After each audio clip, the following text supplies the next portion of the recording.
মিষ্টি বানাতে গিয়ে তেজের কাছে শেষমেশ ধরা পড়ে গেল সুধা। সম্পূর্ণ জানতে ভিডিওটিতে একটি লাইক করে প্রথম থেকেই দেখতে থাকো। গল্পের শুরুতেই দেখা যায় যে সুধা এখনো বুঝতে পারছে না কি করে কথাটা বলবে বিজিতের সাথে। তার মধ্যেই তেজ সুধার ওপরে কড়া নজর রেখে দিয়েছে। সুধা তখন বিজিতকে বলে, বল বিজিত। বিজিত বলে, সুধা আজকে কিন্তু একটা বড় অর্ডার আছে, তুই পারবি তো একা সামলাতে? সুধা বলে, আর বলিস না, মিস্টার বসু মল্লিক আমার ওপরে নজর রেখে দিয়েছে। আমি দেখছি কি করে সবটা করা যায়, তবে চেষ্টা তো আমাকে করতেই হবে। তুই সমস্ত জিনিসপত্রগুলো পাঠিয়ে দিয়েছিস তো? বিজিত বলে, হ্যাঁ, আমি ঝিনুকের হাত দিয়ে সমস্ত জিনিসপত্রগুলো পাঠিয়ে দিয়েছি। সুধা তখন বলে, বাহ, তাহলে তো খুব ভালোই হয়েছে। এর মধ্যেই তেজ ভাবে, এত রাতে রোজ রোজ কার সাথে কথা বলে সুধা? ব্যাপারটা তো আমাকে জানতে হবে।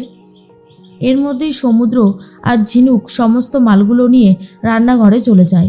ঝিনুক তখন বলে, আরে বাস, বড়লোকদের রান্নাঘর তো দেখছি সত্যি আলাদা। আপনাদের এই রান্নাঘরটা তো আমাদের বসার ঘরের থেকেও বড়। সত্যি কথা, আপনাদের ঘরটা অনেক বড়। তখনই সমুদ্র বলে, আরে বাবা, সে তো হবে, এগুলো রাখুন, আর এত বেশি জোরে জোরে কথা বলবেন না।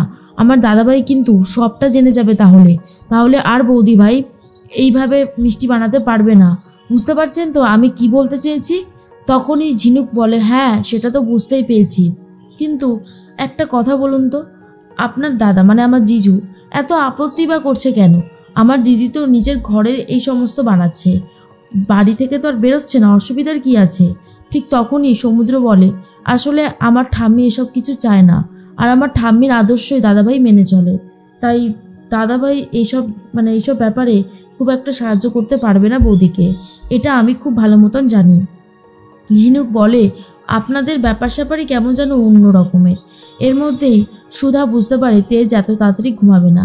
সুধা তখন বলে, কি ব্যাপার বলুন তো মিস্টার বসু মল্লিক, লাইটটা নেভাবেন কখন?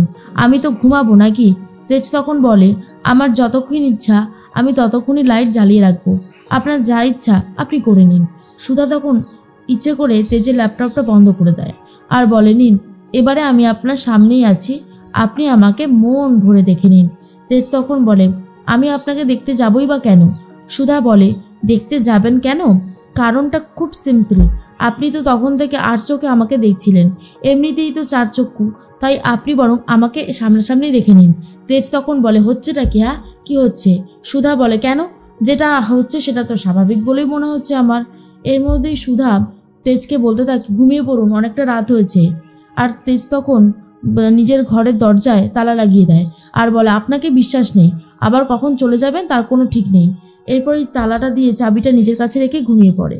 সুধা তখন ভাবে, যেভাবেই হোক আমাকে বেরোতে হবে। আর এর মধ্যেই চলে এসেছে নিচে দিদিভাই অর্থাৎ জ্যোৎস্না এসে সুতীর্থর সাথে লুকিয়ে লুকিয়ে ফোনে কথা বলতে থাকে আর বলে, সুতীর্থ, অনেকদিন হয়ে গেছে তুমি আমাকে কোনো গান শোনাও না, একটা গান শোনাও না সুতীর্থ, খুব ইচ্ছে করছে গান শুনতে। মনে মনে ভাবছিলাম কবে তোমার কাছে যাব, সেই দিনটা তো এসে গেছে, কিন্তু তুমি একটা গান শোনাও। এর মধ্যেই সুতীর্থ একটা গান শোনাতে থাকে। এর মধ্যেই তেজের কাছ থেকে চাবিটা নেবে বলে সুধা ঘুরঘুর করতে থাকে, কিন্তু খুব ভয়ও পেতে থাকে আর ভাবে, মিস্টার বসু মল্লিক যদি জেগে যায় তাহলে তো সর্বনাশ হয়ে যাবে, কী যে করব তার কোনো ঠিক ঠিকানা নেই।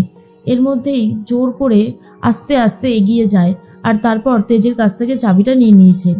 অন্যদিকে চাবি নিয়ে যখন সুধা দরজা খুলে নিচে নামছিল তখনই জ্যোৎস্নাকে দেখতে পায়। জ্যোৎস্না কাঁদছে।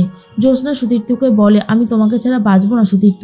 সুতীর্থ বলে, দেখো জ্যোৎস্না, তোমাকে এটা মেনে নিতে হবে যে তুমি অন্য কারোর স্ত্রী, তোমার সাথে অন্য কারোর বিয়ে হয়ে গেছে, তুমি আমার কাছে আর ফিরে আসতে পারো না, সেই সমস্ত রাস্তা বন্ধ হয়ে গেছে, তুমি প্লিজ নিজের লাইফ নিয়ে ভাবো, আমাকে আর ফোন করো না। এই বলেই ফোনটা কেটে দেয়। আর জ্যোৎস্নার এই কান্না দেখে সুধারও সন্দেহ হয়, কিন্তু সুধা এসব দিকে এখন পাত্তা না দিয়ে রান্নাঘরে চলে যায় মিষ্টি বানাতে। ঝিনুক, সমুদ্র আর সুধা তিনজন মিলে ঝটপট করে কাজ করতে শুরু করে দেয়।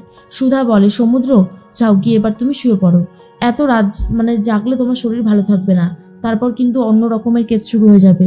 সমুদ্র বলে, বৌদি ভাই, আমি তো তাও দিনের ঠিক ঘুমিয়ে নেব, কিন্তু তুমি তো সারাদিন সংসারের কাছে অনেক ব্যস্ত হয়ে যাও, আর তুমি আমাকে নিয়ে ভেবো না, আমি ঠিক সামনে নেব, তোমাদের সাথে হাতে হাত মিলিয়ে কাজ করতে আমার নিজেরও খুব ভালো লাগছে। তখন সমুদ্রর কথা শুনে ঝিনুক বলে, দিদিভাই আছে বলে, না হলে ওনাকে আচ্ছা মতন কথা শোনাতাম। এর মধ্যেই সমস্ত মিষ্টি বানানো হয়ে গেছে। ঝিনুক সবগুলো নিয়ে যাবে বলে ঠিক করেছে। সমুদ্র বলে সাবধানে যাবেন। এর মধ্যেই সকাল হতেই সুধা আস্তে আস্তে আবারও চলে এসেছে তেজের ঘরে। ঠিক সেই মুহূর্তেই তেজের ঘুম ভেঙে যায়। তেজ বলে, আপনি কোথায় গিয়েছিলেন? কী হলো বলুন? সুধা বলে, আমি আবার কোথায় যাব? আমি তো ঘরেই ছিলাম, আপনি তো তালা দিয়ে রেখেছিলেন। নিন এবার তালাটা খুলুন। সুধা এসে কোনো মতন তালাটা দিয়ে দিয়েছিল, কিন্তু চাবিটা জায়গায় রাখতে পারেনি। তখন তেজ বলে, আপনার মুখে চোখে এরকমভাবে ময়দা আসলো কোথা থেকে? তখনই সুধা ভাবে, এই রে, মনে হচ্ছে কোনো গন্ডগোল হয়ে গেছে। অন্যদিকে নিচে মাসকাবারি বাজারের লিস্ট হচ্ছে। তখনই সীমাদি বলে, এবারে না একটা অদ্ভুত ব্যাপার হয়েছে। এই ঘি, তারপরে মাখন, তারপর ময়দা, এগুলো তো শেষই হয়নি। মাসের 15 দিন তো চলে গেছে, এই রকম সময় তো 2 বার মাসকাবারি আসে। এইটা কি করে সম্ভব? তখনই মেজমা বলে, সেটাই তো, সুধা যেভাবে পরোটা, তারপরে সিঙ্গারা, নিমকি এসব বানায়, এগুলো তো আগে শেষ হওয়ার কথা।